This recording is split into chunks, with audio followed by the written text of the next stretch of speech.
because of the round table, so it will be, you just come up and then you will just go up to the speakers. Ah, okay. Yeah. So it's going to be on the basis of alphabetical.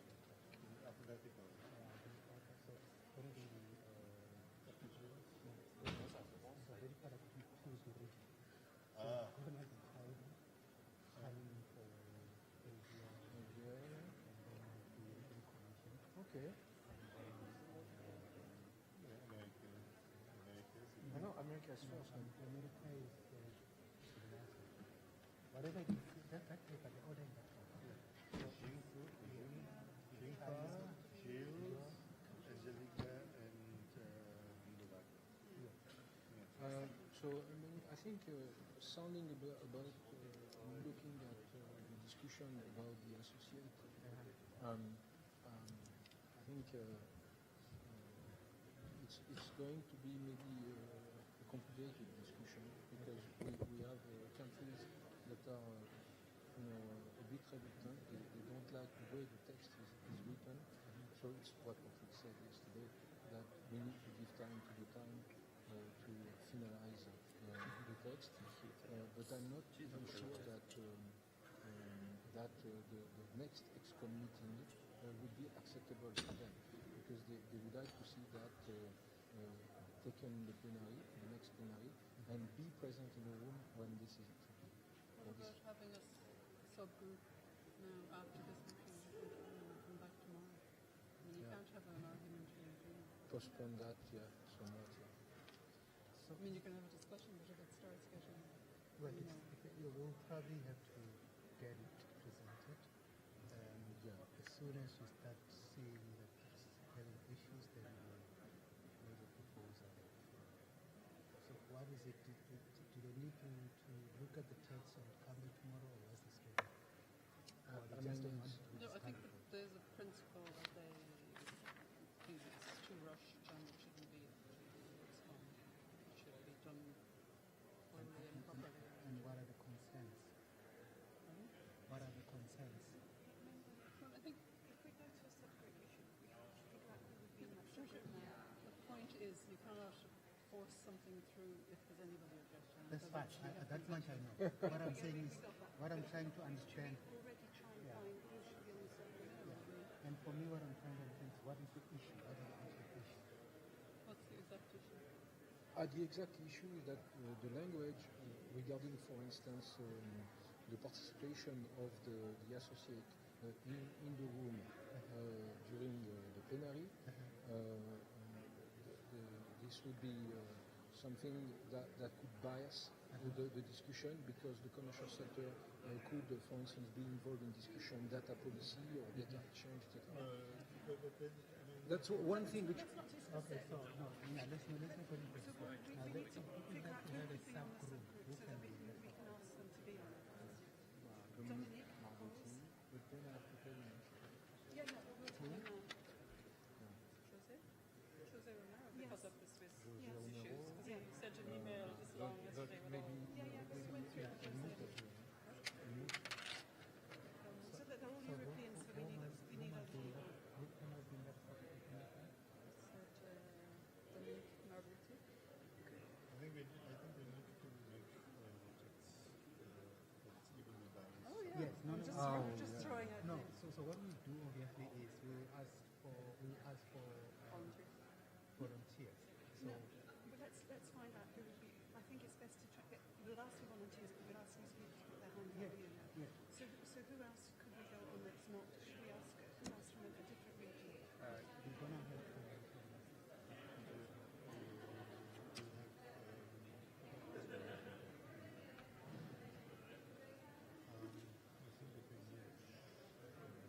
Could we go from America's we Canada? need America and classes. Canada? No, let Yana tell us. Yana or Steve. And then we've got the others. So China, Japan, Australia. So what we're going to do is let them know so that when we ask for the chapter, they chapter. Who are the 20th century rulers of Japan, China, and Germany. Yes, but we want it to be balanced, right? No, Not all I'm people. just saying, yeah, And not we- everybody on the.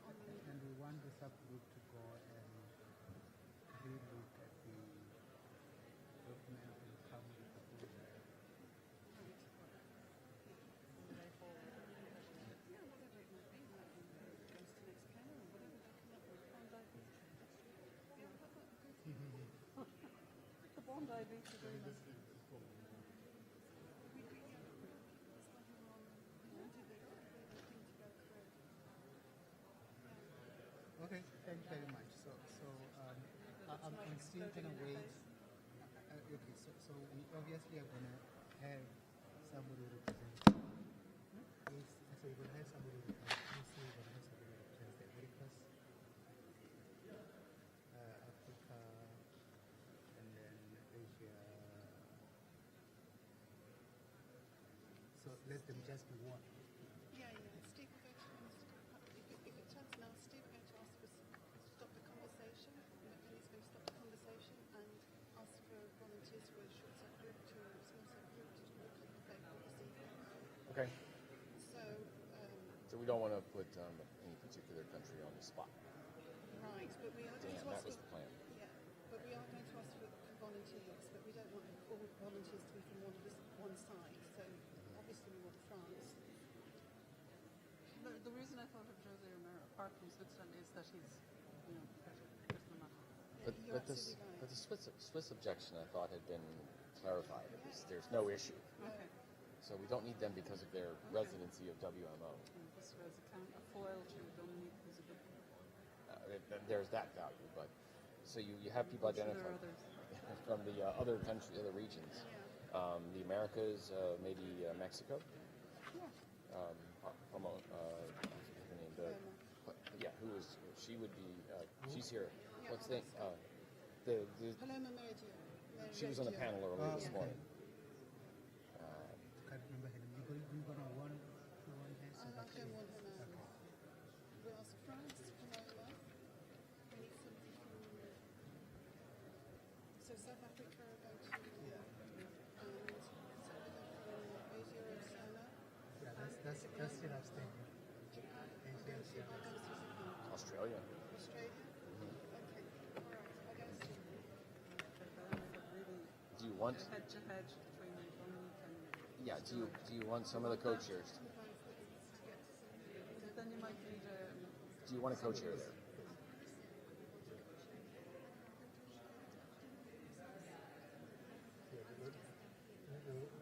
They will sort themselves out.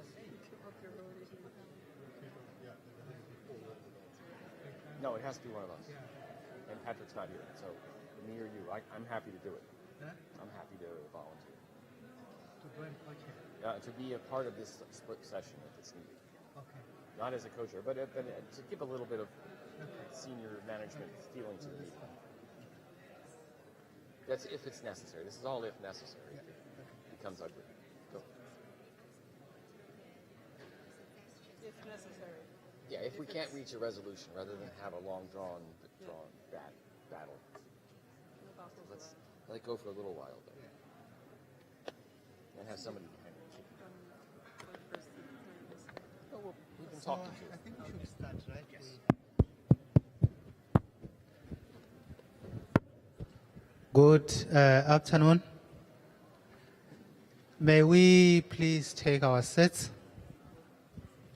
Somebody went out and talked to the crowd.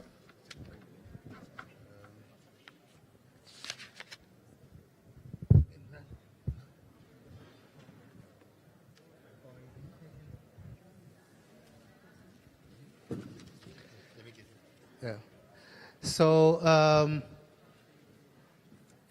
we are continuing with the last session of today.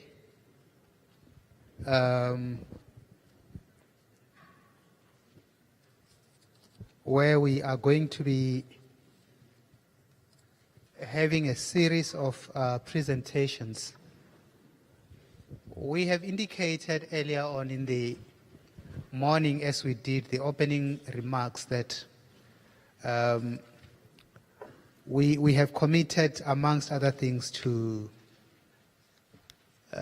broaden the engagement with stakeholders. And this session is very much focused in looking at some aspects of stakeholder engagement. So what we're going to be doing is we're going to have presentations on regional initiatives. And we have already spoken to the presenters with regards to the issue of time. So the first presenter is going to be Jing Fangung, who is going to be representing the Asia and Oceania group. So this stage is yours at the moment, and I just want the other ones in the order that is going to come. Is going to be Gilles Olia, and then we're going to have Angelica, and then Humburani. Distinguished co-chairs, dear colleagues, ladies and gentlemen, on behalf of the colleagues of AOGEOSS, I'm very happy to introduce you about the AOGEOSS, especially for a broadening engagement.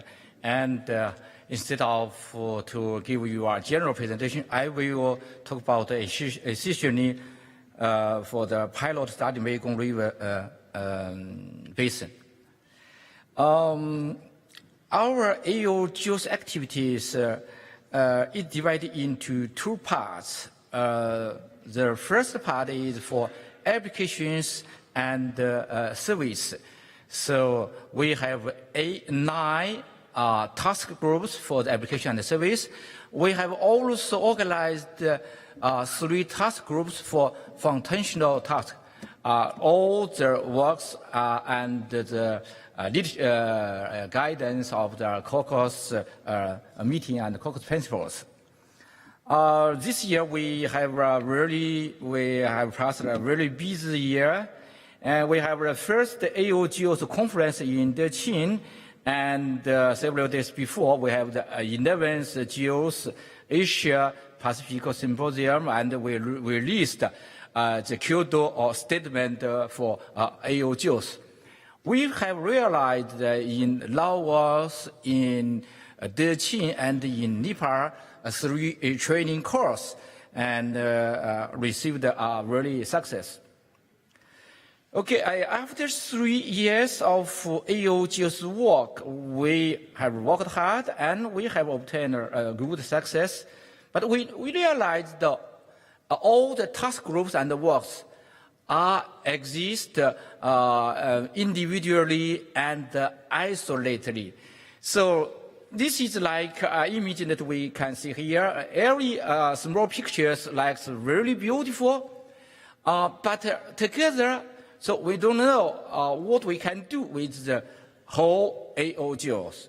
In reality, with the perspective to create result-oriented AOGEOSS, we are building our big airplane, and we think that we need to build a big airplane to take off, and GEOS needs to take off, and our Asia GEOS needs to take off.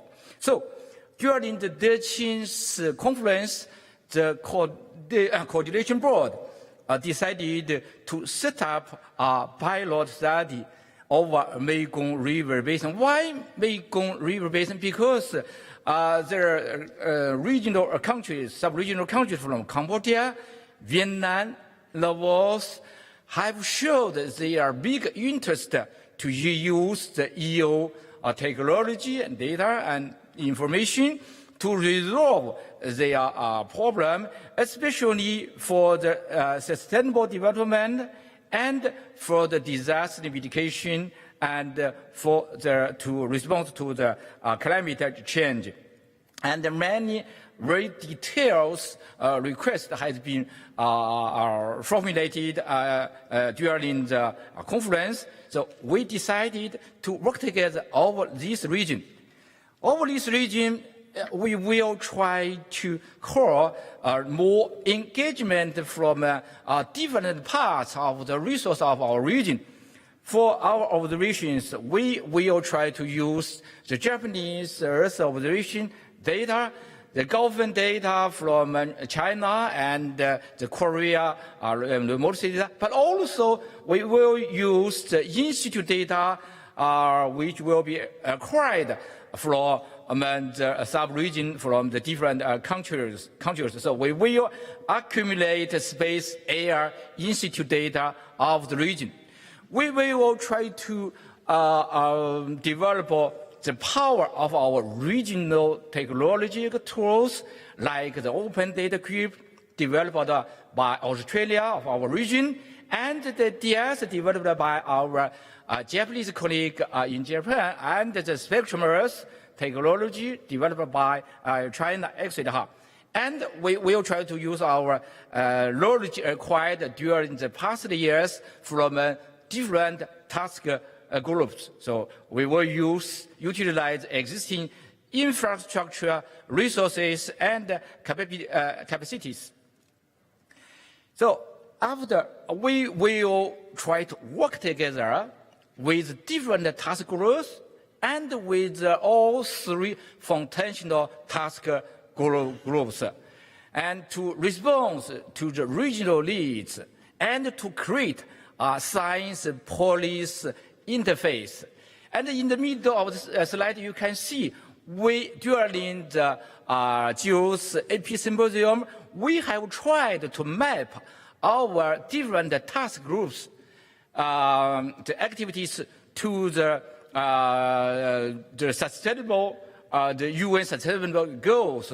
That you have this sheet in on your table. You can load the details. And so after this, we will launch a call in the next year, and to set up this pilot study in order that all persons, all organizations, all task groups, all the resources, and all the tools will work together for real regional applications. Of course, we will try to work with EuroGEOSS, AmeriGEOSS, and AfriGEOSS to work together.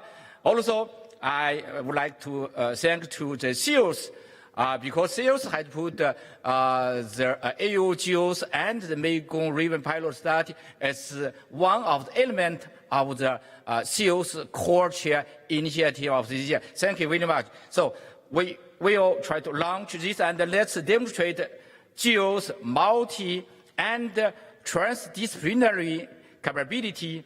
So please come join us in the Mekong project, and we will launch the GEO next year. Thank you very much. So this work has been performed and led by our colleagues of the AOGEOSS. Thank you very much.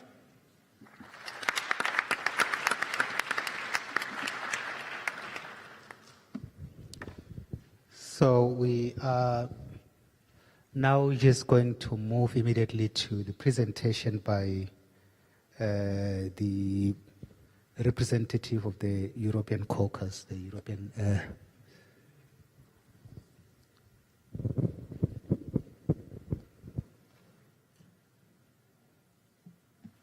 Good afternoon, everybody. We are very pleased to present the EuroGEOSS initiative in this session. It's the first time that we have the opportunity to present it. I'm going to have only 3 slides, because I know you are all tired and the session is coming to an end. I'm going to concentrate or to focus on broadening, on the aspect of broadening the engagement through regional initiative, and in particular through open innovation partnerships. So EuroGEOSS was launched about 1 year ago at the last plenary meeting, and the plan is that it should help to deliver an integrated European contribution to GEOS, and meanwhile increasing GEOS benefits for Europe, which is still a challenge for both sides, because we have a lot of we have many Earth observation assets in Europe, and the integration of all those assets still remains challenging. And of course, increasing the GEOS benefits for the region is also quite challenging. So EuroGEOSS is quite specific in a sense that it concentrates on the downstream part of the EU value chain. So it acts as an incubator in cooperation with our colleague in the Copernicus program, all the European countries and organizations such as ESA, ECMWF, and all the European organizations with mandate in the domain of Earth observation. And it should act as an incubator to produce and test Earth observation services and applications in a broad domain that could go from marine services, but through agriculture, but then concentrating on the end user services. And so this acting as an incubator and bringing together all the organization and programs and around this task is also very important to broaden the engagement within GEO, first in EuroGEOSS and within GEO. So the point is that also delivering a specific application in the domain of Earth observation would benefit, of course, from a global data set made available through GEOS. A very important point in this context, in this aspect of broadening the engagement, is that when promoting scaling up and developing Earth observation application, there is a need to do that in association with the users, as you know. And in all our discussion in different events and forums, very often the users are missing. So we want to make a specific effort when working on end user application to work more with users. And again, this is very important to engage the users. Of course, the resources which are available are quite significant because this incubator should work on building on Copernicus data and information access service, the DIAS, plus Horizon 2020 resources. And last but not the least, what is underpinning the motivation, in a sense, of the initiative is to support the implementation of the Agenda 2030 for sustainable development. And in this context, and following the discussion that took place this morning, I think it is important to mention that supporting the Agenda 2030 for sustainable development, it's also helping to reach those goals, and that, of course, there is the indicator part, but supporting the achievement and making the world more sustainable and the development more sustainable can benefit a lot from Earth observation. So I mentioned that the initiative will bring together different actors and stakeholders through open innovation partnerships. So because there are two routes two complementary routes that have been decided by the EuroGEOSS coordination group. First of all, the products and services can be prepared or incubated through Horizon 2020, which is the research program, but through the Copernicus project, through other EU programs, through the European Space Agency program and national program. But those are fixed-term projects which are funded. But in parallel, the EuroGEOSS coordination group has launched the creation of so-called open innovation partnerships. And the idea is to make those partnerships in different domains of application using Earth observation on the longer term. Because, of course, the fixed-term projects, by definition, they are short, and after they are stopped. So, under the Open Innovation Partnership, the idea would be to collaborate, benchmark, and combine existing development to leverage along the value chain, and of course on a voluntary basis with a geo-collaborative spirit. So building on the fixed terms project, that would provide the basis for good condition for starting open innovation partnerships.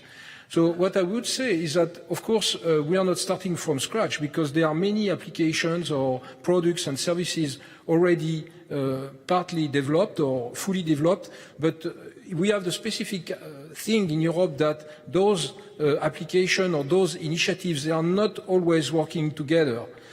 And what we have done also with the colleagues in the Commission, but with the countries and with the organization, is we have to start booking budget partly through Horizon 2020 to support the development phase of EuroGEOSS. Sorry.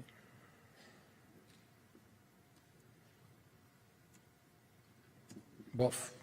I think I have another slide, but yes, here it is. So what has been done this year is that we have launched a request for expression of interest to create a number of action groups. And that has been launched by the EuroGEOSS Coordination Group, which includes most of the countries of the European caucus, plus the participating organization, the European one. So this request for expression of interest was launched on a voluntary basis approach, and we have got almost 50 responses to the first year's request.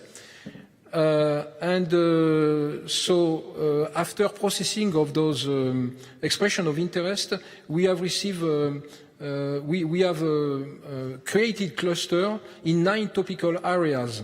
So we call that action groups. So those applications for agriculture and food security, for instance, or for urban application for biodiversity and ecosystem, covering in a sense the whole range of the Sustainable Development Goals, the Agenda 2030 for sustainable. So in a sense, this is quite a positive outcome, because we have got an enormous interest and after this call for expression of interest and providing evidence that there is readiness to engage in EuroGEOSS and beyond that in GEO. And this is the very encouraging part of it. Now we are going to move forward with the different organizations in Europe for the development of those applications is those 9 application groups. Of course, what I would like to say is that, okay, here we are speaking about an incubator, but it's true that in Europe we have also other initiatives that are working on developing services and products. But the thing is that we have in each field of applications, if you take agriculture, for instance,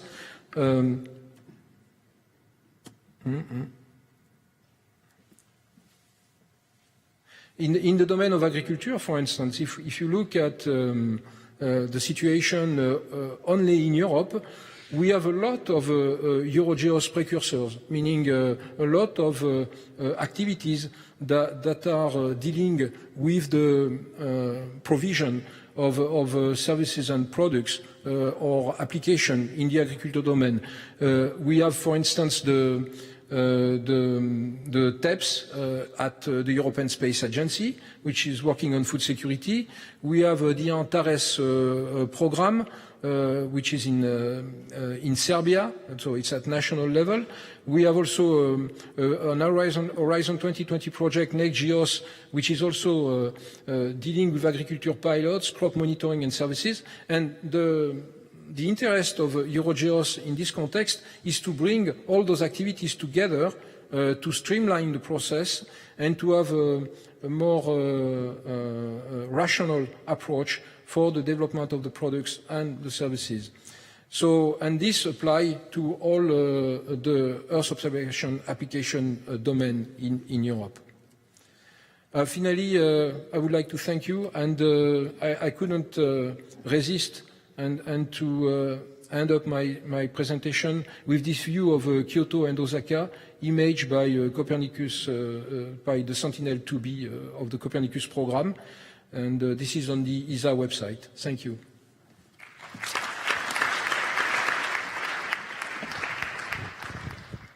Thank you, EuroGEOSS. We're now going to take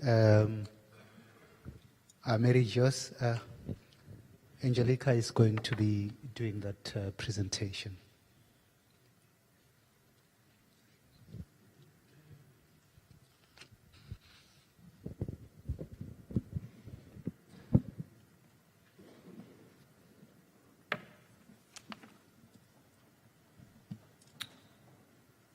Good afternoon, and thank you for the opportunity to speak and report on the progress of the regional GEOs in the Americas. We were asked to highlight an activity that is conducted on the regional basis rather than from a national perspective. The AmeriGEOSS Initiative is a framework that seeks to promote collaboration and coordination among the GEO members in the American continent. The AmeriGEOSS Initiative reflects the local, national, and regional interests of the GEO country members.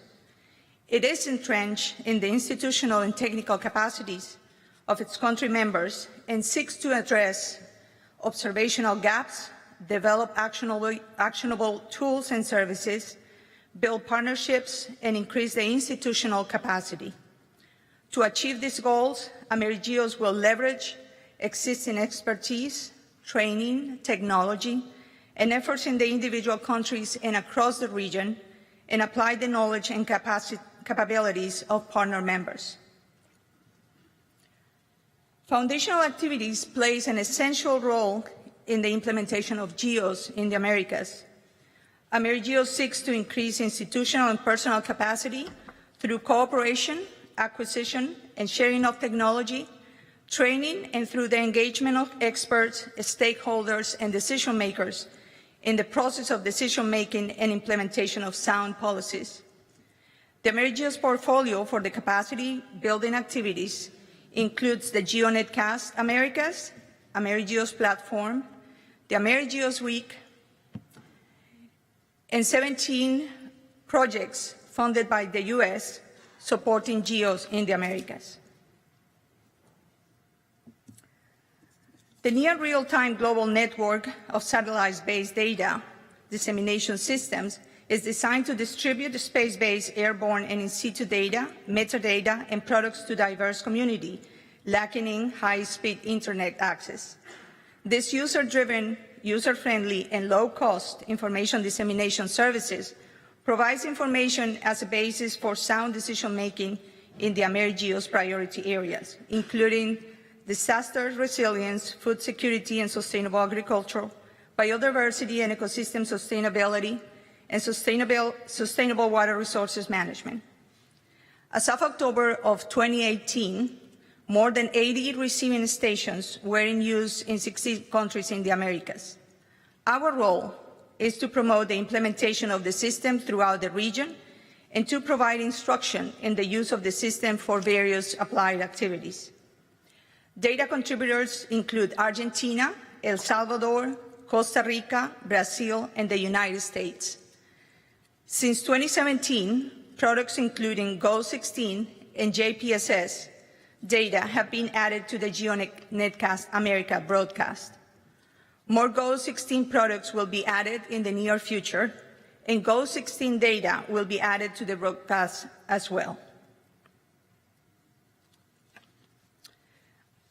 AmeriGEOSS is working to provide practitioners and decision makers with sound scientific data, knowledge, and tools to make informed decisions for the health, welfare, and safety of communities under conditions of ongoing environmental change. The platform was established to increase regional capacity to acquire, share, store, maintain, and utilize data and information. The user-driven community platform is envisioned to provide local, regional, national, and global open data accessible tools, applications, products, and services that support understanding and decision-making. The platform brings together social, economic, and environmental data from a global community of contributors to support community access, discovery, and usability, and provides a place for the community to come together, communicate, collaborate, and participate in exploration and application of Earth observation data for decision-making. Data in the platform will be also available through the global GEOs. The AmeriGEOSS technical approach is being shared with UNGGIN AmeriGEOSS regional work group as an opportunity to leverage and partner between the two organizations to achieve shared goals and objectives in the Americas. The strengthening of institutional capacity in the use of Earth observation was identified as the highest regional priority since the inception of the initiative. Since 2016, in collaboration with international regional partners, AmeriGEOSS is providing instruction in the use of Earth observation for decision-making applications in the AmeriGEOSS priority areas. This high-intensity instruction seeks to provide basic as well as advanced knowledge for applications in the priority areas of AmeriGEOSS. This user-driven instruction addresses gaps identified by government institutions and complement activities of flagships and global initiatives working in the region. AmeriGEOSS Week is possible through in-kind contributions by country members, partners in the initiative, and government institutions who sponsor the participation of their workforce. Here we see some of the statistical and informatics of AmeriGEOSS Week in Costa Rica in 2017, where we had 40 participant institutions, and in AmeriGEOSS Week 2018, where we have 65 students in Brazil. Costa Rica was hosted by the University of Costa Rica. In Brazil, we were at INPE Brazil. In 2016, it was hosted by the National University of Colombia, with more than 170 participants.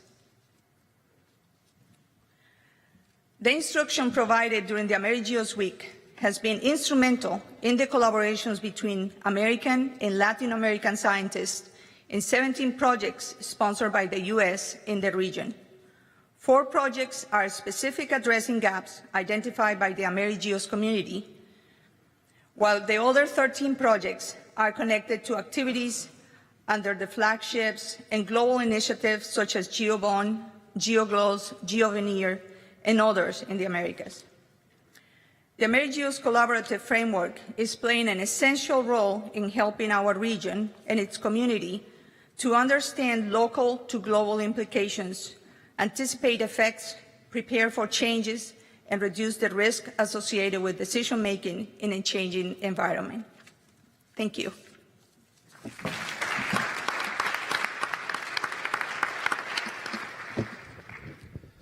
Thank you so much. Now we go to AfriGEOSS. Mr. Umbran Mdao is going to do the presentation. Thank you, Chair, and good afternoon. What I'll be sharing with you is the progress that we've made thus far with regard to the implementation of AfriGEOSS.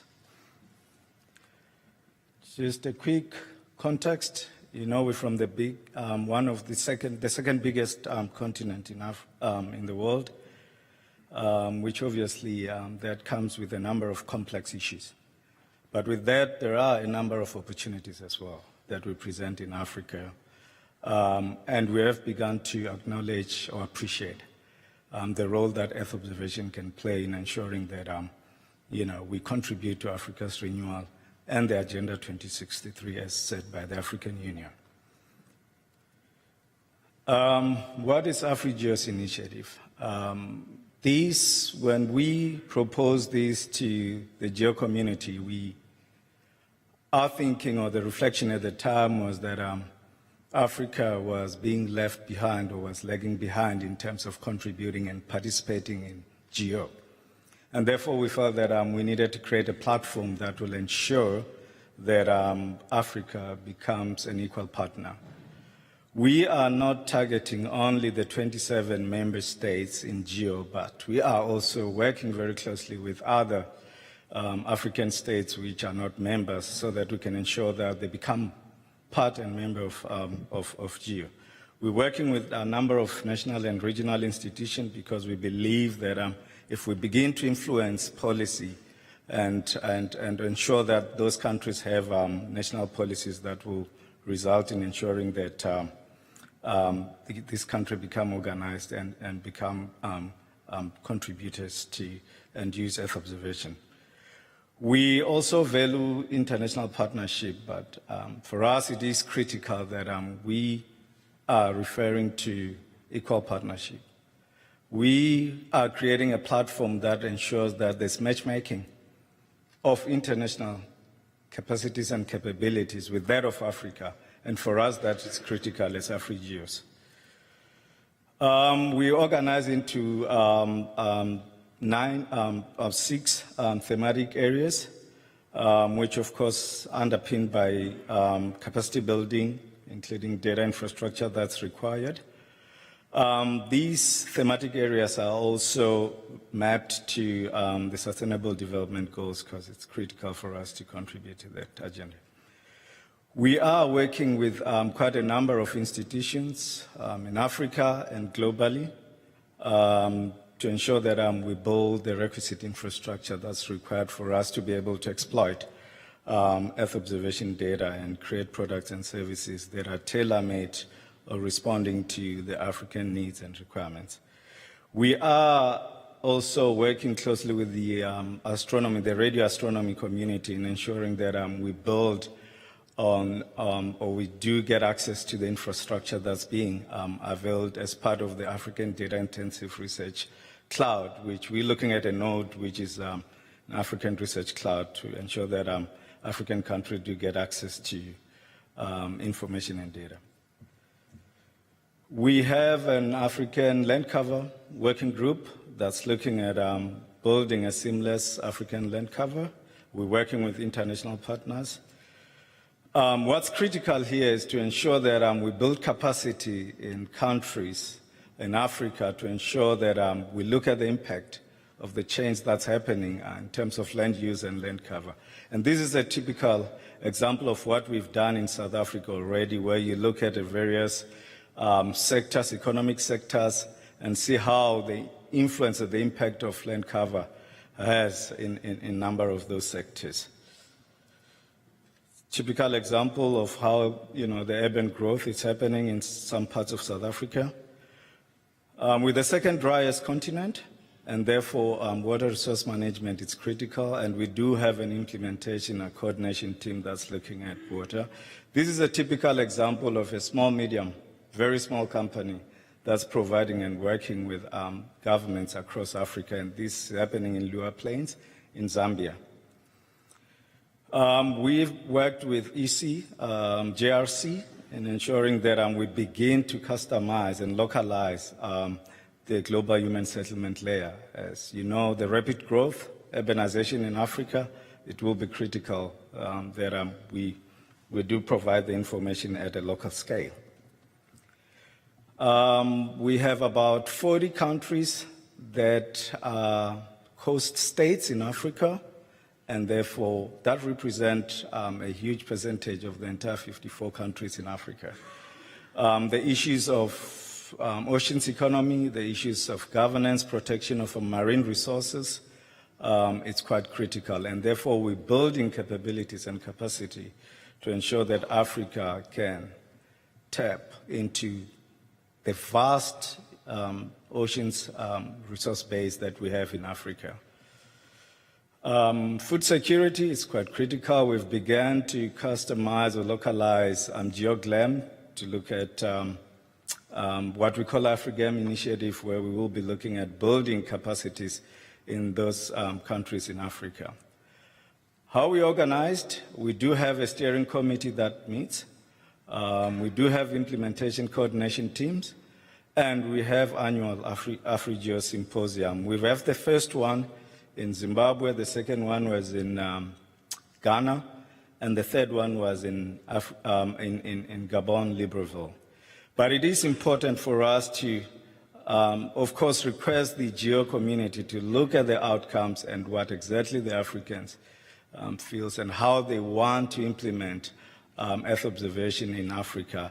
And it's important that as we look at international partners, sustainability is quite critical for us. And we can only do that when we build communities and ensure that we build capacity that will ensure that the sustainability of some of these investment that's happening from external donors and so on. And for us, this is critical. But lastly, the most important action that came out of Libreville was that we need to begin to look in each and every thematic areas that we have and look at the existing gaps. And this is where we're inviting collaborators, our international partners, to say, we need to build or begin to develop projects that, or initiatives, programs that will be addressing the gaps that we have in Africa. And this goes to all the initiatives that we've had being proposed in Africa, be it Digital Earth Africa, be it GMS in Africa, Severe Africa, and all of those.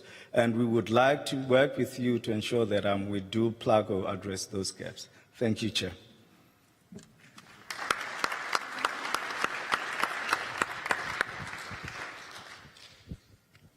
Thank you so much. I think one of the things that you might have picked up as all the presentations were happening is that these regional geos are quite different, but they are also very exciting initiatives.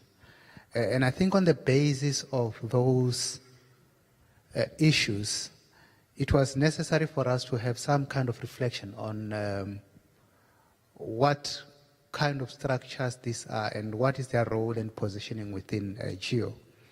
And this really is the reason why we're going to present the document in 4.2, which document is going to look at the role of regional GEOs, is going to present some background information about how the task team that has looked at all the GEOs has actually come up with some of the recommendations that we would want this plenary to help us take a decision on.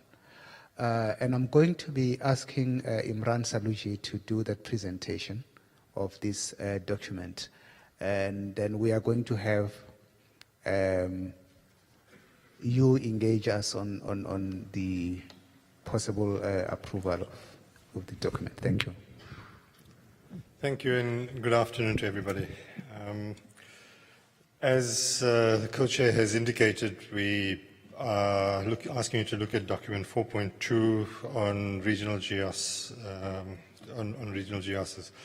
You'll note that the document is requesting two things from plenary: to note the distinguishing character of these regional GEOSs, and you've seen through the presentations that were made, the 4 presentations that were made, that there's some unique value add and very different characters of these regional GEOSs, the AfriGEOSS, AmeriGEOSS, AOGEOSS, and EuroGEOSS. But it's also asking you to approve that these be recognized as extensions of regional caucus activities, and hence regional groups on Earth observation rather than the regional GEOSs. This is somewhat necessitated, and we've been through a process over the last year where the program board and direction of the executive committee had extensive engagements with these 4 regional GEOSs. And it became very evident in the discussions and the engagements that these were rather extensions of a GEO at a local level, playing a much broader role than just having to do seed activities, but were also looking at engaging users at local and national levels, engaging with a whole host of different stakeholders that the global GEO doesn't necessarily have reach to, and that there were leadership within these regional GEOSs that could be used to maximize opportunities. There was also an abiding feeling around the extent and activities of regional GEOSs not being evident within GEO. A lot of this stemmed from the lack of proper placement within a GEO work program, and less than optimal placement within the GEO work program, and coming from the very distinct oversight and reporting lines to regional caucuses that these regional GEOSs had. Their placement as a GEO initiative was somewhat not at odds, but didn't quite fit the definition of a GEO initiative. That, as you would have seen through the presentations, that there were a number of coordination and facilitating activities that were happening at regional level. There was also scaling of a number of activities within the global GEO to regional and national levels, and they covered a multi-thematic regional needs-based type of activities. They were also not defined as regional GEOSS infrastructures, which created a bit of confusion in terms of the name. So the recommendation to plenary is to replace the regional GEOSS initiative with the term regional GEO, and to approve the proposed changes in the GEO rules of procedure, and these changes are contained in Annexure 1 of document 4.2, I think it is. How will this help, these changes help? That it allows these regional GEOs to look at broader cooperation and tackle at regional level to be able to tackle global changes. They foster closer relationships with users. It reduces confusion in two places. Of one, with having multiple GEOSS infrastructures. There's only one sort of GEOSS infrastructure, and clears up the reporting lines. But also importantly, that the oversight of regional GEOs at caucus level is strengthened, and it provides a degree of flexibility in terms of priority setting, with these priorities drawn from local needs, drawing on from the global activities. Thank you.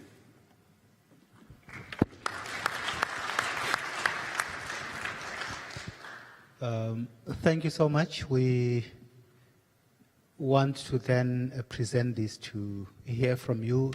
I think our view is that it's quite a straightforward document, but yeah, we want to seek your approval of the recommendations that have been put forward.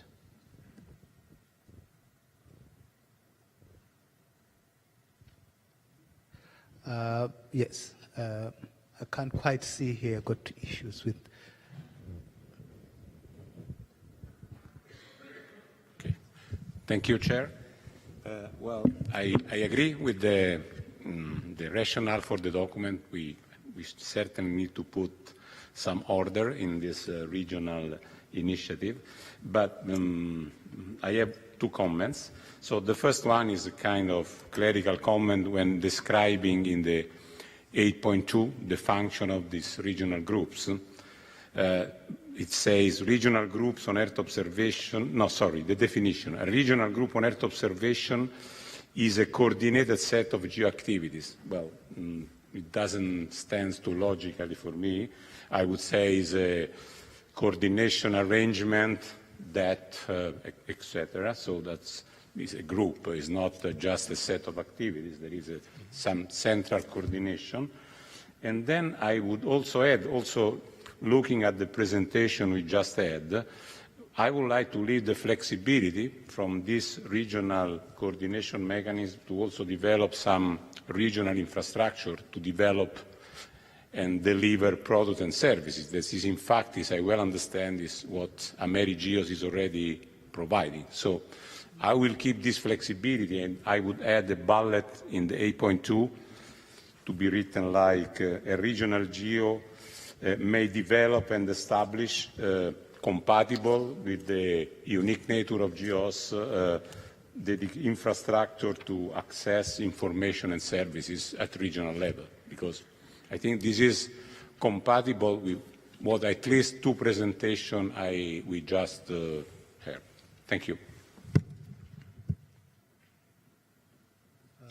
Yes. Thank you, Chair.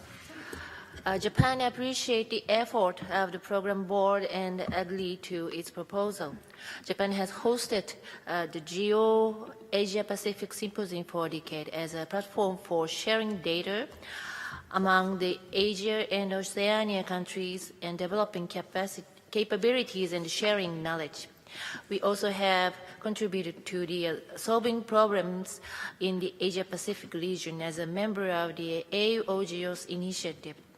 Through our experience, we should like to emphasize that the flexibility of regional GEOs is important as a community close tied to the region, as Dr. Imran indicated. Thank you.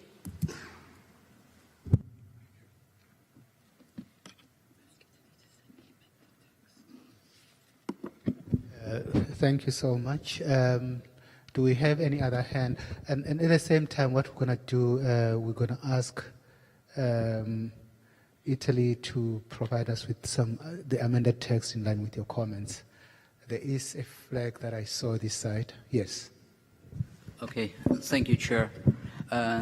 We can see in this document role of regional GEOs. In section 5, there are 3 options proposed by the program board. So as of the regional GEOs positioning in GEO in general. And the options are regional GEOs as part of GEO governance structure, as a new category in the GEO working plan, and as a cluster of regional activities in the GEO working plan. And we believe the second option is the best one. Let's stick to it. Thank you.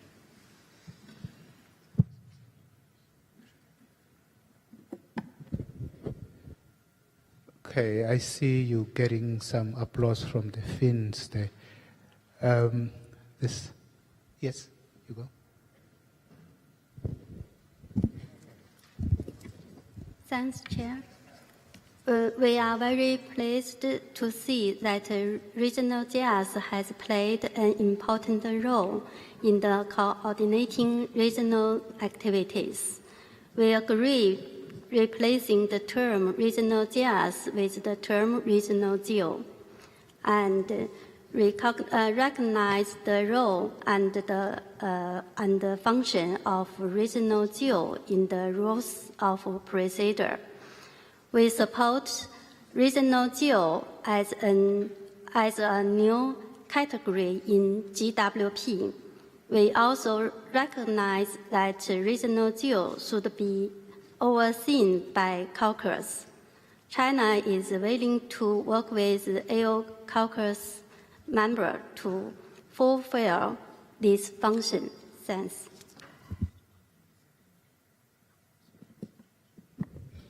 Okay, thank you. Any other comment? Yes?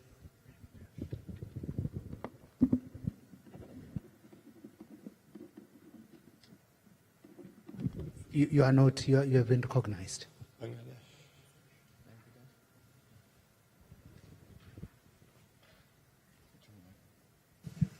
Excuse me, this is, I'm representing the Bangladesh National Mapping Agency. We are the contributors of the Earth observation data. So I have a point like Bangladesh, though it is a small country, but it is geographically located in a very diverse environment.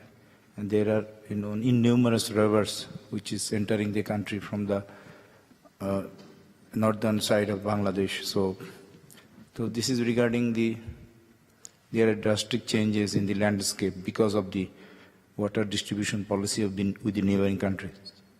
So we would like that this is GEO can intervene in this area so that like we need some high resolution satellite images which we don't have. Like China can help us to get a clear picture of what is going on in the northern territory of Bangladesh, because its land is drying up due to the reduced water flow in the rivers. The 37 rivers entering the country. It's the largest deltaic plain in the whole world. So this kind of activity can be actually integrated in the AOGEOSS. So I would like the leading partner of the AOGEOSS, China, to help us in this regard. Thank you.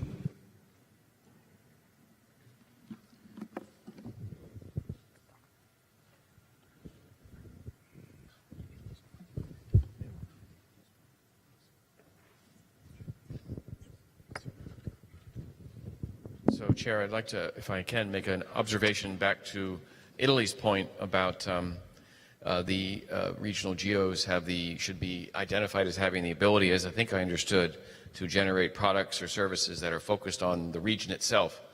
The way that Section 8.2 is written does not inhibit that in any way. It gives an example of what regional geos may do, but does not limit them to do more if it is applicable. So we are not limiting their ability to do regional products and services, if that was what the focus is of the regional geos. But that's left to the regionals to define what their best activities are. So we could add the wording, but it's not in any way inhibited from them doing that if that is the choice that they choose to make.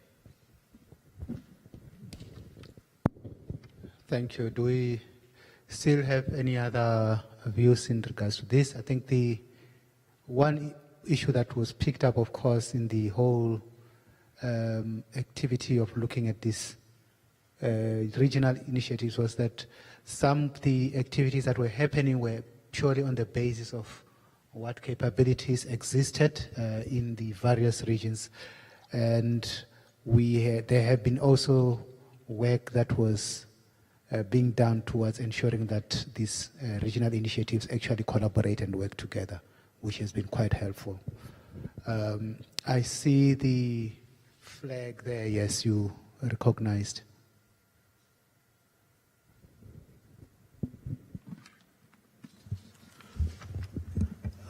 This question is to the AOGEOSS presenter. AOGEOSS presented a pilot in Mekong as one of the important areas, but the AOGEOSS region also has Himalayas, which are more vulnerable and more sensitive to climate change. So my question is, what are the plans on the Himalayas from the AOGEOSS? Because Himalayan GEOS is also one of the tasks within AOGEOSS. What are the plans to really make these task groups more active and also get more contribution to it? So what are the plans to do what? That was not very My clear. question to the AOGEOSS is like, what are the plans, what are its plans for the Himalayas, which are equally important ecosystem within AOGEOSS region?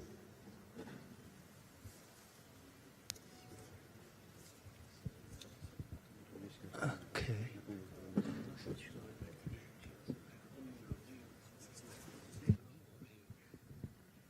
So is it EuroGEOSS? Is the question pertaining to EuroGEOSS or AOGEOSS? It's AOGEOSS. AOGEOSS.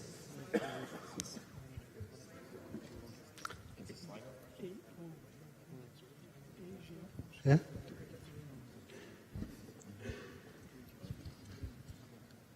Okay, so yeah.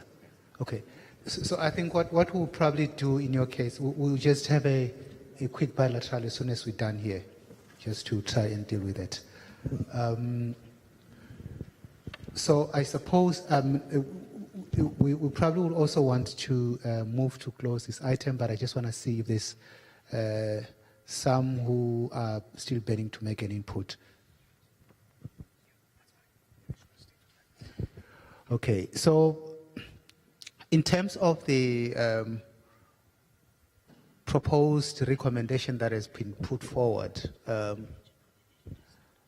do we have anybody who has got an issue with the approval of the recommendation?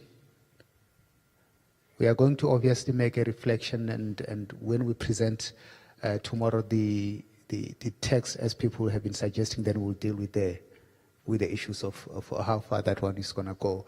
But for now, in terms of the proposed recommendation. Thank you. So am I still expected to send you some text?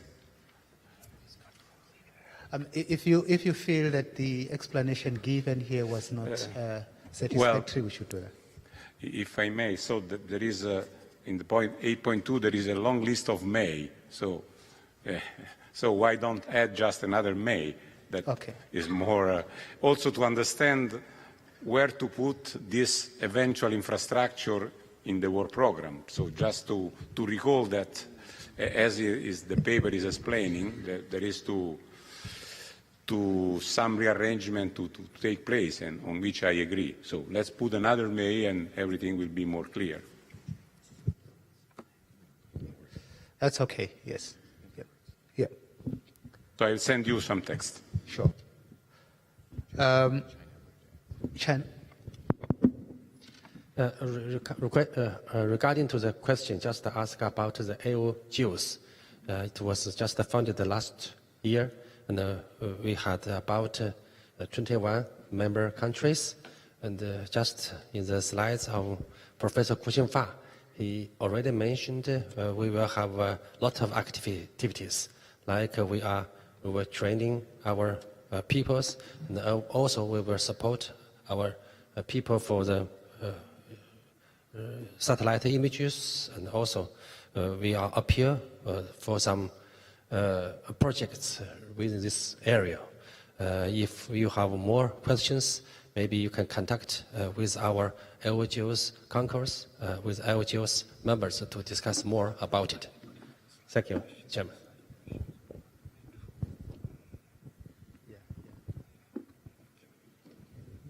Okay, so there are questions that are coming through. Even though these slide of questions were actually meant for the panels and the various discussions. There's a question that asks about GEO being a global community. In which way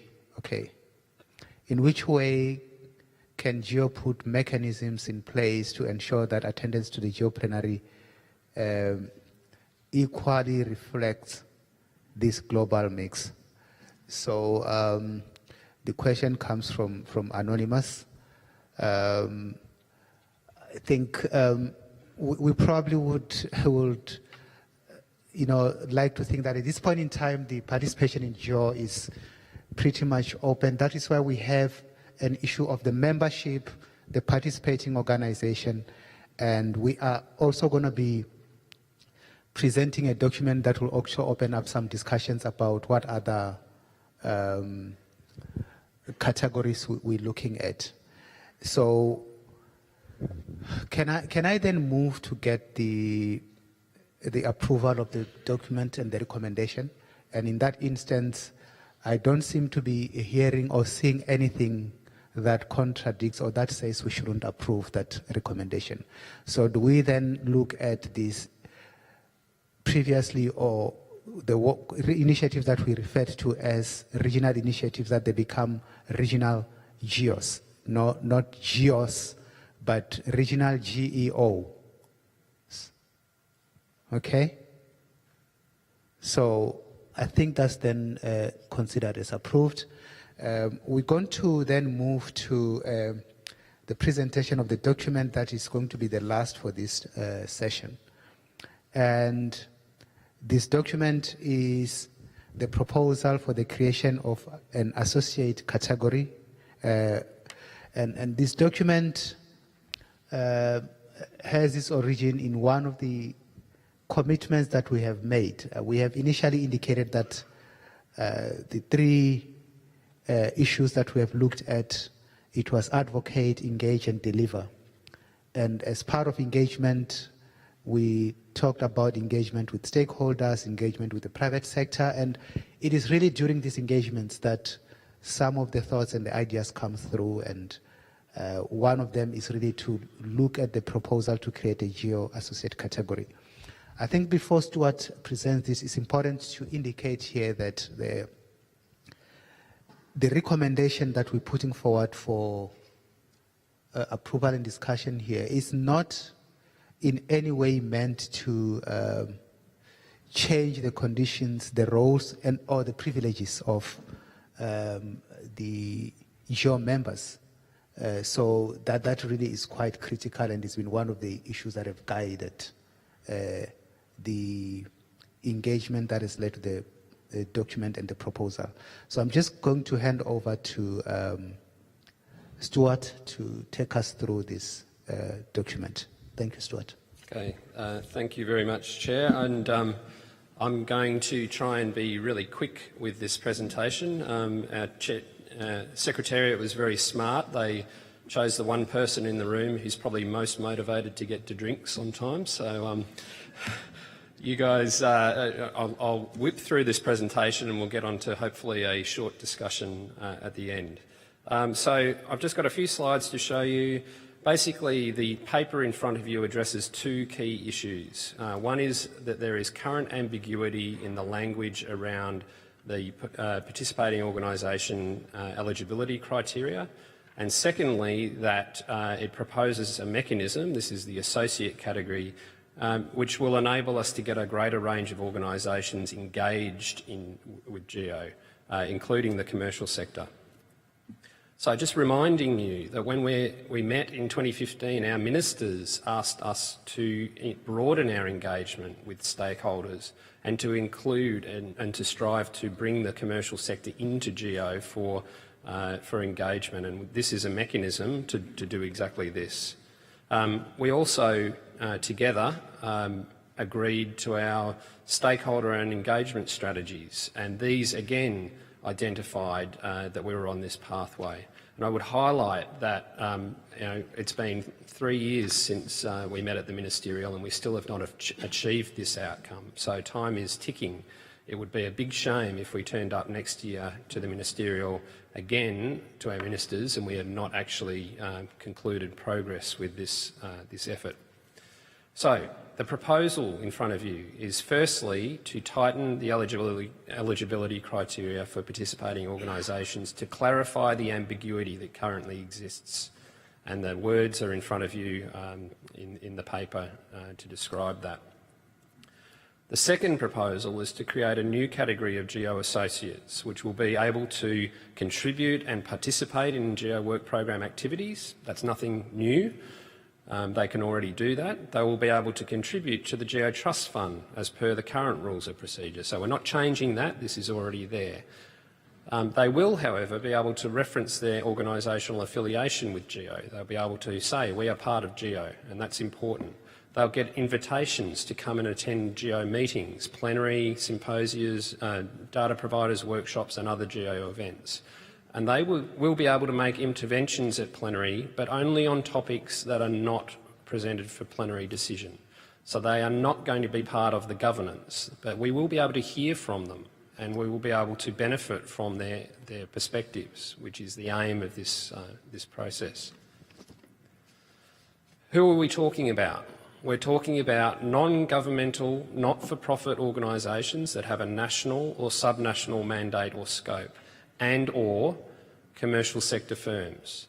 Neither of these groups can currently become participating organisations, and nor will they be able to become participating organisations. They will only be allowed to become associates. So why? Why do we want this, and why did the ministers ask us to push this process forward? It was really to encourage engagement in GEO, especially from organisations that are closer to the end users. Many of these organisations, national, subnational, commercial firms, small to medium enterprises, are the ones that are at the coalface actually dealing with users, and we need their perspectives in this room. We'll get first-hand input from end users of Earth observation information.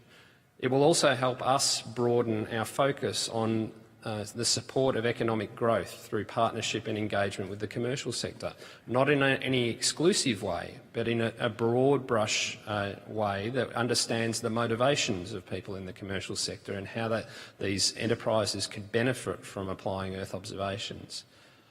Recognising the role of non-governmental organisations in GEO, many of which have been key contributors but have not been able to be part of our discussion in the broader sense because they're not part of their member government and they don't get a seat or a voice in this forum. So that's why. Some other things to note. Associates will not be able to serve on the program board. We mentioned that they will not have a role in governance, right? So they're not going to be able to serve on the program board. That is reserved for participating organisations. If associates become inactive and they stop engaging, they stop contributing, turning up, giving us their insights, they will be removed and they won't be able to use the GEO logo when they are removed.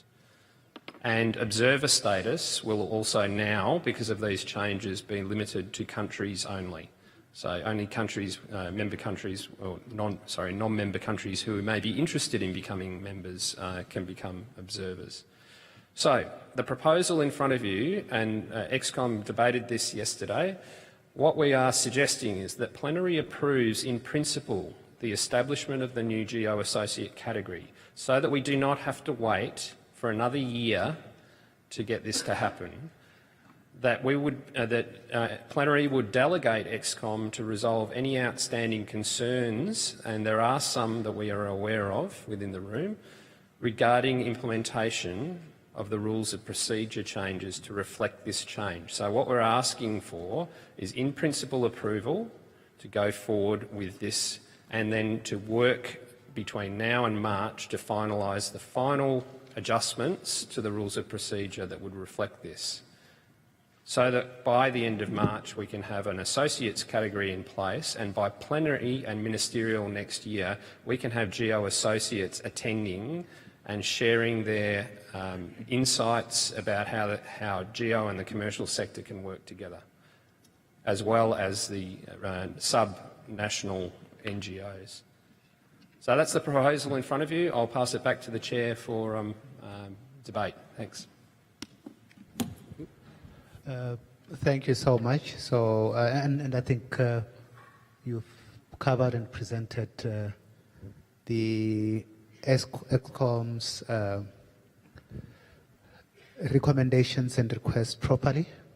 We are now going to open the floor up for comments, and the first one is just Canada. Thank you, Chair.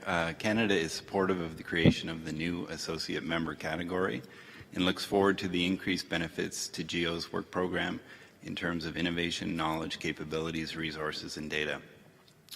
Canada considers the creation of the new associate member category as a beneficial evolution in GEO's capacity to engage with the broader network of stakeholders and in particular with end users and commercial entities.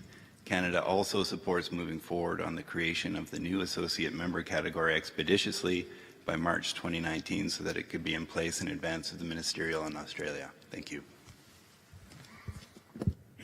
Thank you, Canada.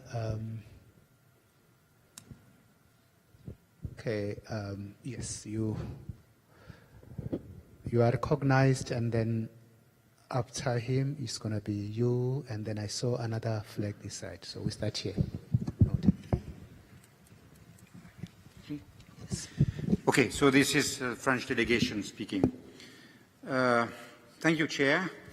The French delegation thanks the GEO Secretariat and XCOM for this proposal.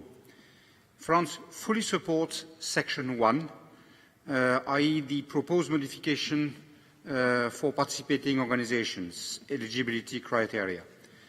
This change is, in our view, fully in line with the spirit of what we always understood about the idea of participating organizations. Namely, GEO is an intergovernmental organization, but we recognized from the beginning that in the Earth observation domain, international organizations are playing a key role and that it was of the utmost importance to involve them into GEO. France also fully supports GEO engagement with the private sector. Personally, as the French coordinator for Copernicus and GEO, I see such engagement as part of my job. This engagement was discussed at GEO-14 last year and led to the adoption of a new Annex C in the Rules of Procedures, and this Annex C sets important basic principles. Namely, GEO is first and foremost a global partnership of national governments, respect of GEO data sharing and data management principles, higher standards of ethics, integrity, accountability and transparency, impartiality, equal access, no exclusivity, no preference to any, and contribution to be reported individually. France fully supported this adoption, but we now have the feeling that this new proposal has forgotten these principles, and we have several concerns. Firstly, we have concerns related to governance. Participation of GEO associates in the highest governing body of GEO, making interventions of their own on all subjects but decision topics, is bound to significantly modify the governance of GEO. Member States do not have their say concerning the designation of the national entities which would be recognized as GEO associates, which is hardly understandable in an intergovernmental organization. We do not see how the budgetary principles of transparency and accountability will be controlled. Potential number of such associates is totally unknown. And I must say that unless we decide to hold all our future plenaries in this fantastic building, we may no longer be able to find suitable buildings for our plenaries. And we have heard from our Swiss colleagues that the proposal could endanger the agreement passed with WMO regarding GEO's recognition in UN bodies. In short, we feel that we might just be sleepwalking into a major governance change.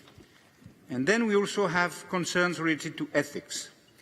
The definition of associates is much larger than the only private sector covered in the current Annex C. The proposed rules for associates provide that they should commit to participate in GEO work programme activities or contribute to GEO Trust Fund. But we see nothing concerning GEO associates committing to adhere with GEO ethics, i.e. the principles which I have mentioned before. And by the way, the only measure proposed to ensure the only commitment required from GEO associates, and which are described in paragraph 6 at the very end of document 4.3, bizarrely, they are not in the proposed rules of procedure, namely page 14 of document 9.3. They were probably forgotten. And to be frank, from our French side, we would like to add more ethics principle, namely respecting intellectual property rights of the entities willing to provide access to their specific processing or algorithm, and avoiding using GEO for building monopolistic situations. GEO should definitely remain a system of systems. In conclusion, France thinks that the proposal needs serious work to address the issues I have mentioned. It should be definitely reconsidered by ExCom and represented to plenary for approval. Thank you, Chair. Thank you, Franz. Yeah.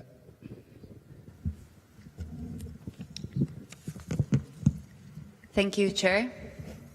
Mexico supports the proposal and believes this is a step towards advancing in the role of geospatial industry and strengthening the collaboration in the for contribution in the world economy and the society. Now, in my role as president of UNGGIM AmeriGEOSS, I would like to share that the UN Committee of Experts of Geographic Information Management launched last August the World Geospatial Industry Council, which allows member states to engage with these organizations in benefit of society. Hence, in the Americas, we believe that this has proven successful in other international organizations with no aim or harm to governance. Thank you.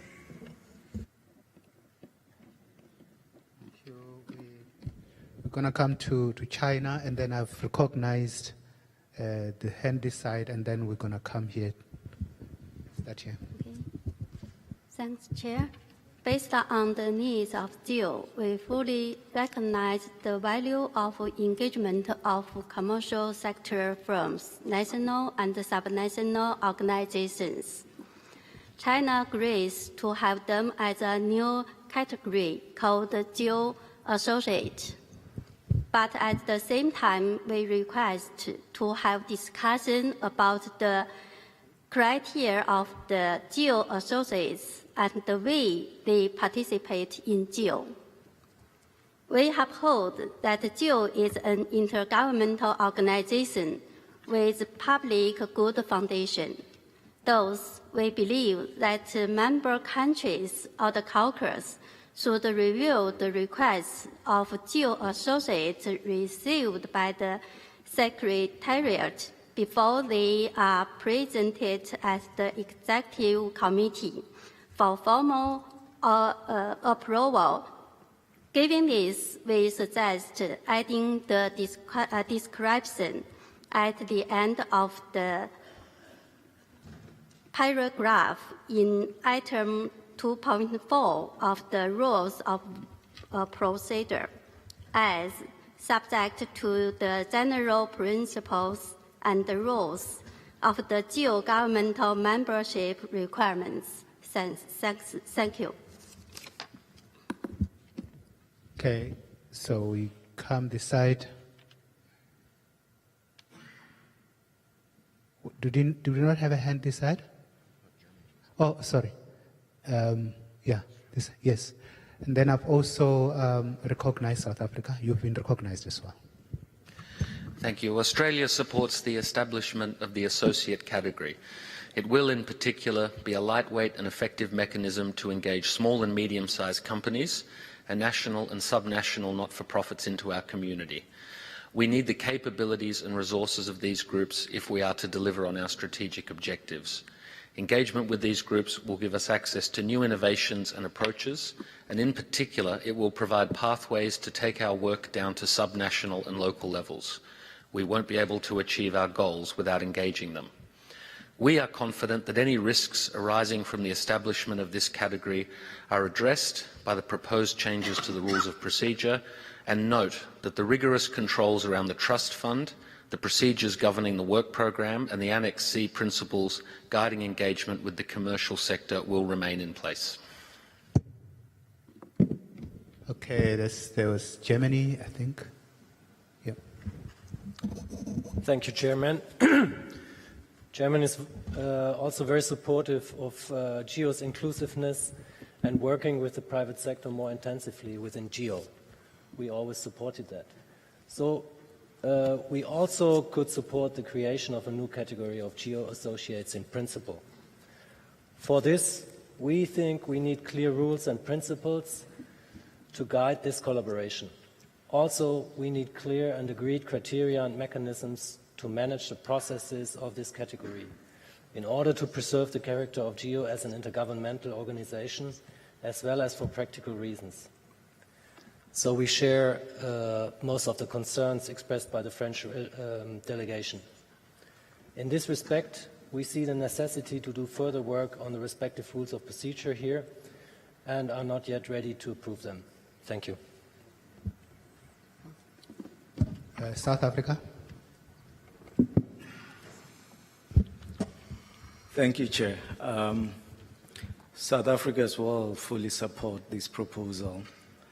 As you might know, that as we committed to service delivery, it is important that we do recognize the role that obviously the NGOs play, which in many instances in Africa, they are charged with ensuring that they empower the local societies. So if we are referring to service delivery here, we're referring to local governance, including municipalities, and therefore it is important that we do encourage inclusivity.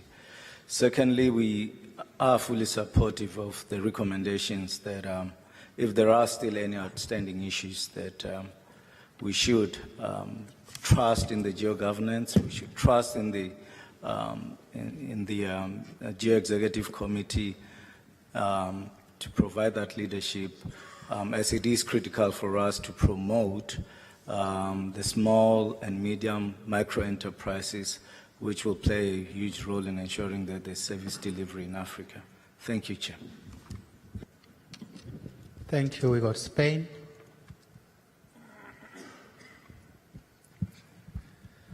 Thank you, Mr. Chair. Spain supports most of the concerns and views of France and Germany towards the future of GEO as international organization. Apart of practical considerations about the number of associates and the ethics criteria, it's important that contributions from private organizations remain separated from the main trust fund of GEO. And we have also a pretty important formal question. Even assuming that we come to an agreement and decide on the creation of the new GEO associate category, the approval process for national and subnational organizations from a member state in the first place must depend on the GEO principal decision. In other case, Spain will reserve its position to further consultation. Thank you, Mr. Chair. Yes, and there's a... what is it? It's Estelle. There's a hand there at the back. Yeah. Thank you, Mr. Chair.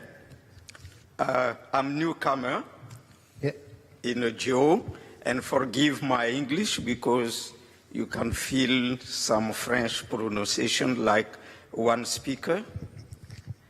I would like to talk about 4 things. We are talking about sustainability. That means if GEO wants to continue to do its job, it's good to have many people around and not leave some institution or people aside. They can be the gap. This is why we support at EuroGEOSS to join the private sector because they are working a lot in this area, and to leave them aside can create a big gap. Myself, I'm a member of an academia institution, and I would like to ask the conference to think about the academia institution. It's where ideas are built. It's where people are trained. And if we forget these people, how can we have the knowledge to spread about sustainability, about Earth observation? Each of us has been trained. We need to have these people around this initiative so that we can have more people trained, more people having knowledge to implement. A third part is maybe with the decentralization, not only to rely on the government, but also to think about the local government who are working with the end users. We can rely on the idea of the end users, even if the end users cannot be linked quickly. These people can help on that. This is why we support to think about also the local government. In our situation, we are working with Survey West Africa, in West Africa, and we are working actually with local government, trying to find how to protect the land. And I think their contribution can be very helpful if we join them. Those are a couple proposal I have to make from Isestel. I'm Dr. Patrice Sanu from Burkina Faso. Thank you so much. We have the United Kingdom. I have recognized Switzerland, Japan, and Norway as well. So we're going to start with the United Kingdom. Thank you, Chair. The UK supports this proposal, believes it is important to expand engagement of GEO with end users and with the commercial sector.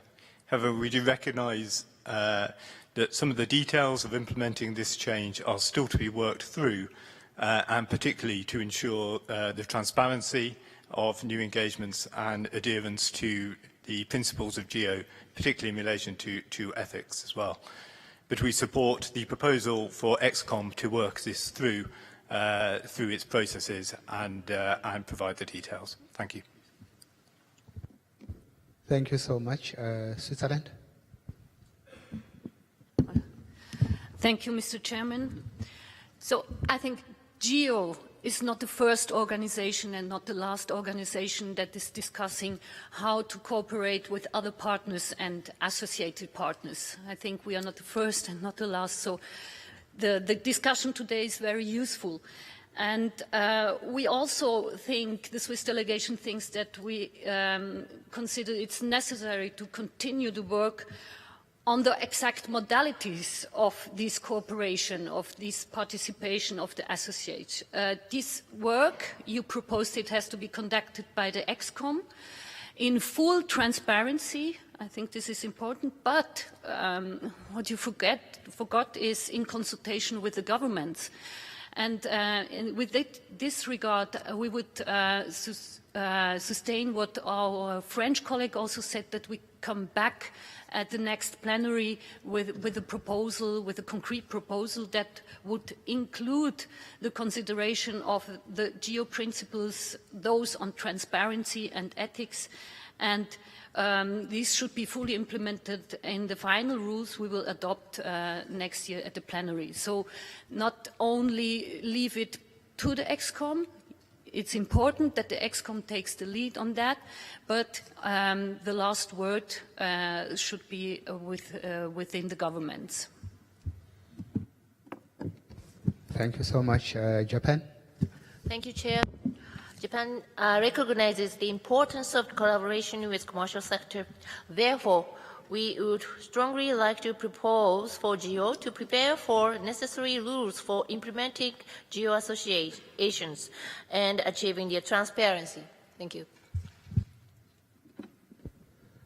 Thank you, Japan. Norway. Thank you, Mr. Chair. Norway supports the creation of a new associate category, but at the same time we strongly support what has been said by France, Germany and Switzerland, to make it very short. Thank you. Thank you so much. Finland. Thank you, Chairman. Thank you, colleagues, for all the inputs. I think we should really stick to the ExCom proposal, that we do accept the GEO associates, and we take time for them to prepare until March ExCom meeting a solution where the rules of procedure pick up everything that I think especially the French delegation has quite clearly spelled out, almost like sentences to be added to rules of procedures. Thank you very much for this work. But I think we should not really try to haggle this around for next year's plenary only to get there. I think the unique thing about GEO is anyway that we are not like normal international organizations just fiddling around with the members as in states and countries, but we are more open to others to participate. We are therefore more wild and crazy, but we are therefore ready to try something. And I think to have commercial entities and these non-profits without a truly international or global point is something we need to be able to test, and I think we should be just ready also to then react if something like too many membership requests are there that we don't fit into a room. I think we could also use the outsides after that. It's great. Let's say outside areas. Let's go to a stadium and have meetings there. We could get a lot more excitement and maybe some ministers to come because the crowd is so big. So I think this is not necessarily always a bad thing. So to grow and be really big as an event, that gets attraction at some level also. So therefore, this is what I suggest that we can all accept, and then we can go off for a reception soon. Thank you. Thank you, Finland, and thanks for reminding us about the reception, by the way. United States of America?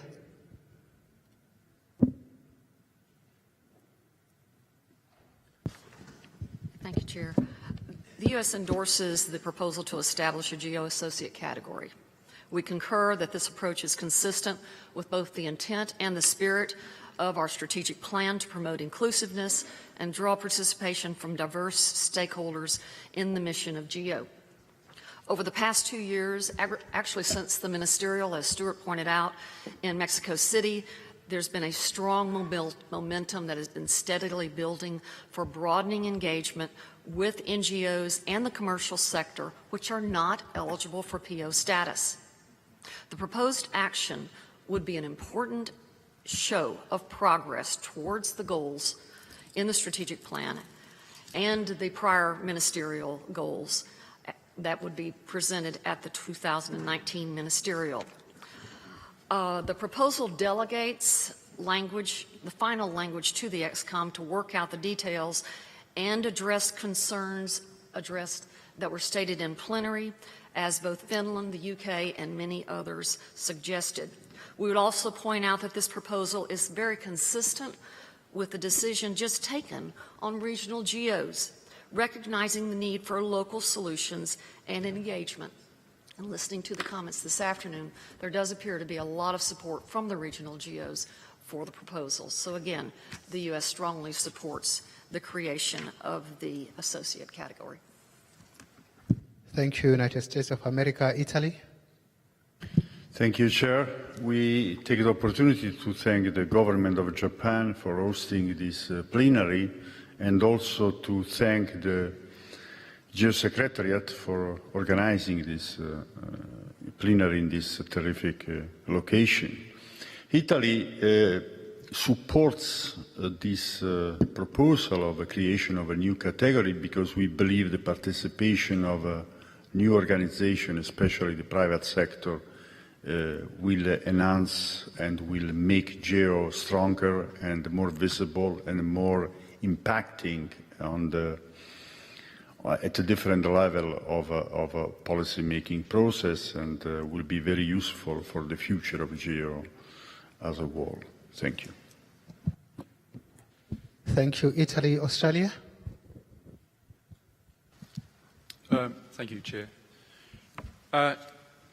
Australia would like to put the view that progress and effective progress on this matter is fundamental to the performance of GEO, both in practice, as we've heard through fairly emotive propositions from Burkina Faso and others, and particularly in countries, in areas like Africa, that is putting people on the ground, connecting with users, and delivering in a way that is of impact. But it is also fundamental to the performance of GEO in the eyes of those who actually fund us, specifically our ministers and governments, which have asked us to make these steps and will expect in 2019 to see progress. They will, at least in Australia, be asking us why private sector and small NGOs are not engaged, if indeed they are not by that time. So we would therefore urge that GEO must demonstrate maturity and courage and take this step. We will not be the first organisation to have engaged in such a way, and we believe that the risks can be managed through the mechanism proposed in the proposal. Thank you.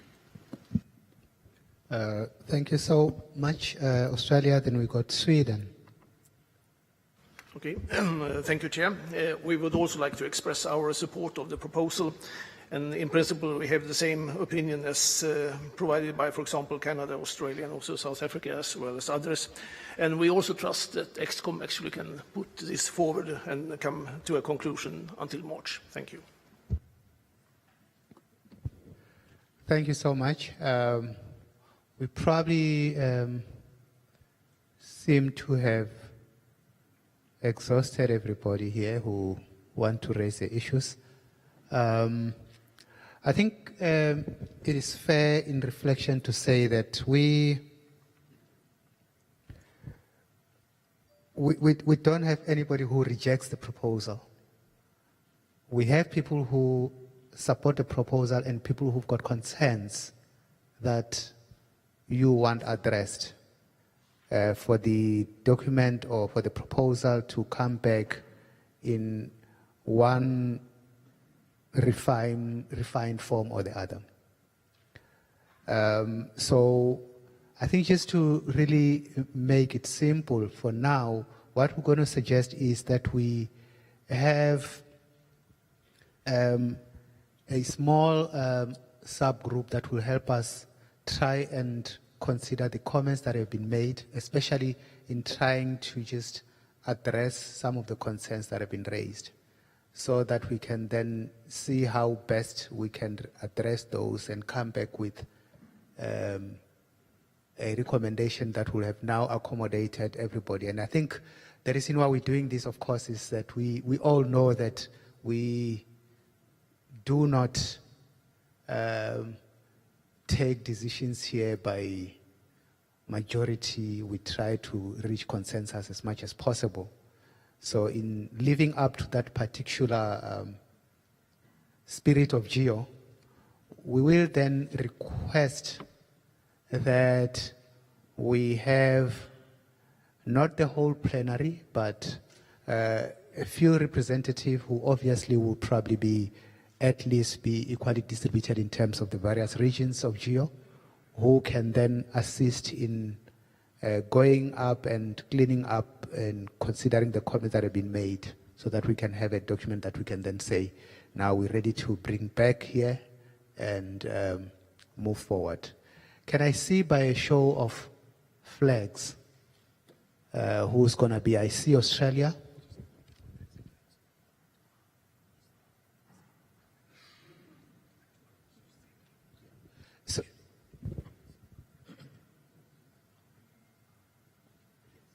Yeah, so what we want to try and do is we're going to try and have this group convened. I see China as well. We're going to try and have this group convened today, so that we try and see if we're going to have something that we can bring tomorrow. But we will probably try and make sure that we meet tomorrow. Today, I've seen China, I've seen Australia, I see South Africa, and I see the USA. I see Mexico, sorry. And I see Japan. And I see France. And I see Germany. GEOSS, okay? And okay, so yeah, I saw Germany. Germany I saw. And at the back there, can you read that one for us? With an OGC, okay. So I think in terms of representation, that's a little bit of it. I think we sort of quite representative. So we are going to sacrifice a bit of our own time today to try and see how we're going to try and resolve this. And I just want to say to...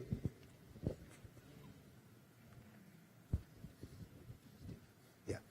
So and I also want to thank the U.S.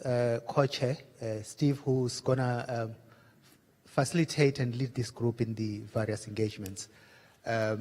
And I think with that, we want to say thanks very much for offering to be part of trying to resolve this matter, but ultimately also for the various useful discussions that we have had on this particular item.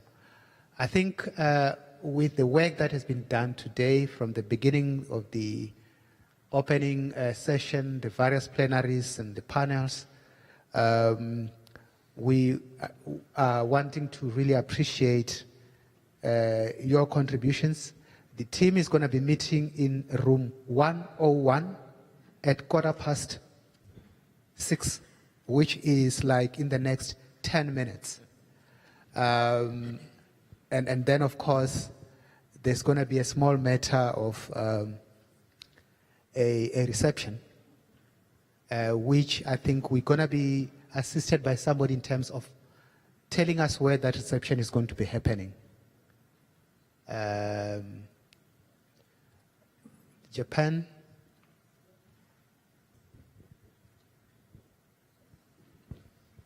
Okay.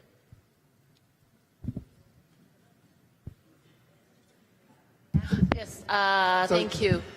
Oh, should I introduce the reception? Yes, the reception will start at 6:30 at the Swan.